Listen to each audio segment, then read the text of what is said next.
Welcome to the Atheist Connection, I'm Phil J. Before we go challenging any religious or theistic claims, it's best we define some terms. So this video addresses the opposite of atheism, theism. Theist is the label for anyone who holds a belief in a god or gods. Essentially, it's the opposite of atheism. Now, you may be thinking, but Phil J, that's it. Couldn't we have covered this in the video about atheism? Yes and no.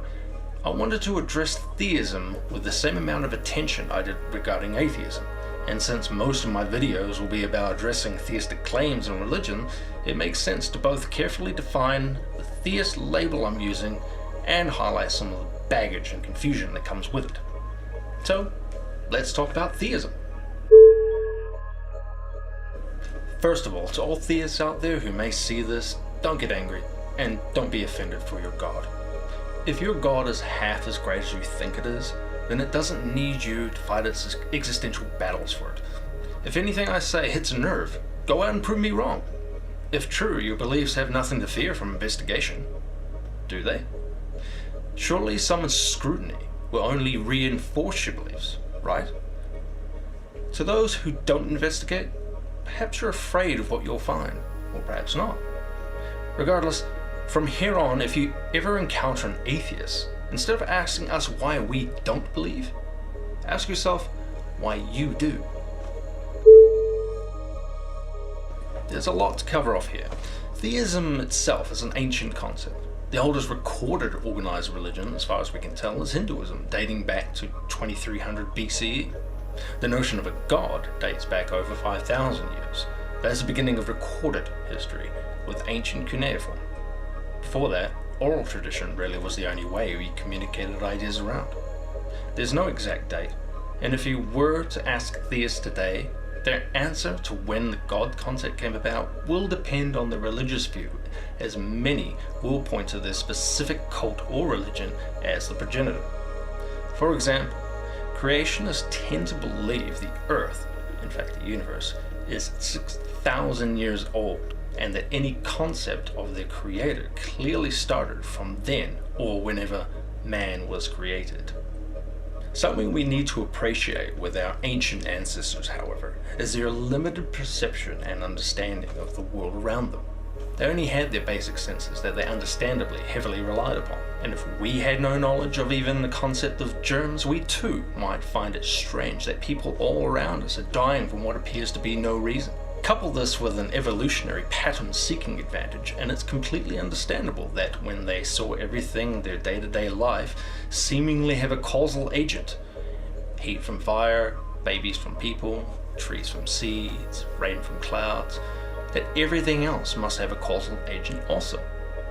Sun, Ra, life, Brahman, thunderclouds, Zeus, waves, Poseidon, and so on. Everything you can't explain, invent a god. Problem solved. Our ancient ancestors went god crazy, thinking up any and all gods to explain away everything, from roads to stars or beer and war, although war has definitely been the biggest outcome from my god's better than yours throughout most of recorded history. God did it, became the world-renowned panacea. Anything you can't answer, why is this happening to me? Where does fire come from? What's that bright thing in the sky? Why are people dying for no reason? Gods can solve it all. What you will notice about the gods of ancient past is they're very human-like in both their appearance and personality, and they're very easy to disprove today. Almost as if they were the product of occult beginners starting out in this world of God creation. But it's when questions like, what should I do with my life and what's the meaning of life, that cults/religions tend to form and step in as a societal response to both guide people's thinkings and attempt to answer these questions. Regardless of how honest those attempts may have been, when you're starting with the presumptions that gods exist, it doesn't really matter what conclusions you draw, as they're tainted with confirmation bias. It's like walking around with a god carrot dangling around in front of you everywhere you go. It doesn't matter what you're investigating, proving, debunking, or finding. It also doesn't matter if you go up a mountain, down a crevasse, across an ocean, or through a forest. Because everywhere you end up, you can say, look, I found a God carrot. Once cults get established and reach a certain popularity, they essentially graduate to religion. And in the past, many countries had their popular religion become their makeshift government. Over many years, many countries have replaced these obviously biased, flawed government substitutes with actual governments. Today, cults come and go and are generally sneered at by the mainstream religions of the world, who have conveniently forgotten that they too are cults, just bigger, richer, and older, and have spent a great many years getting entrenched in societies around the world. Here's an example. How far away is the nearest church, synagogue, mosque, or religious place of gathering from where you live? I'm not speaking so much to these countries, where religion isn't as pernicious.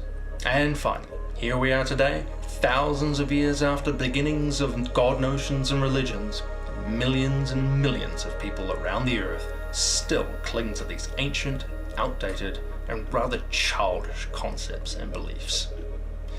We really need to grow up, put away childish things, and face reality. Thankfully, we devoted something along the way to help us with that. But as we don't have forever, that's my reductionist summary of religion to date. Now, let's explain the various theist labels, starting with monotheism. Monotheism. Mono, meaning one or singular, and theism, meaning belief in a deity, i.e. the belief that there is only one God. It's that simple. All these are examples of monotheistic religions, and, spoiler alert, all these believe in the same God. Oh yes, some will fight this fact, but it's true, and I'll cover this in an upcoming video. Polytheism. From ancient Greek, polis, meaning much, and polloi, meaning many, and of course theism, meaning belief in a god. Here's some examples of religions that hold to this belief. Then there's henotheism, where someone believes in a single god out of many. For example, you're a Hindu who only believes in Brahman. A lot of the time, a henotheist will equate a lot of the gods as the same one. In other words, there are those who believe that all the various gods are actually different interpretations of the one god. And of course, it's only the one they believe in. Every theist always has the right god or gods, and everyone else is wrong. Remember that. Pantheism is the belief that God is the universe, or that the universe is a manifestation of God. It's also the worship and or tolerance of many gods. Panentheism is similar to pantheism with a slight twist, where pantheists believe their god or gods are greater than the universe, and that their God is everywhere, including beyond the universe in space and time. So unlike pantheism, which holds that their God and the universe are identical, panentheism keeps an ontological distinction between their God and the non-divine. In panentheism, their God presents everywhere, yet transcends all things their God created. Now, if this sounds contradictory, it's probably because it is. Deism is both a type of theism and a religion. Some people don't even know they're deists, probably because it's one of the dumbest positions to have regarding God beliefs. It's basically the belief that some god got everything started, then stood back and watched us without interacting, or bowed out entirely and went off to do, work on other universes. Polytheism follows the same belief, just with multiple gods. Pandeism, the belief that God preceded and created the universe, but is now equivalent with it. How deists managed to determine this is a mystery. How do you tell the difference between a godless universe that came about by purely natural means and a universe created by God or gods that don't interact in any way? Think about it. Autotheism. Now, definitionally, autotheism or suitheism is a worship of oneself and or a belief that one is a deity or possessed with a divine power. From a reductionist standpoint, it's essentially that we're all God or gods. Not surprisingly, a synonym of autotheism is narcissism. Then there's cathenotheism, a belief that there's more than one deity, but only one deity is worshipped at a time or ever. and another may be worthy of worship at another time. Monolatrism, the belief that there may be more than one deity, but only one is worthy of being worshipped. Youtheism, the belief that a deity is wholly benevolent. Distheism, the belief that a deity is not wholly good and is possibly evil. Maltheism, the belief that a deity exists but is wholly malicious. And misotheism is an active hatred for a god or gods. This falls under theism, not atheism, because they're assuming a god or gods exist for them to dislike or hate, whereas atheism doesn't believe there are any god or gods to hate in the first place. But those are the main labels under theism. There's a bit to cover off, so I apologise if I missed any, and don't take my word for anything I've said. Go find out for yourself. And remember, if true, your beliefs have nothing to fear from scrutiny.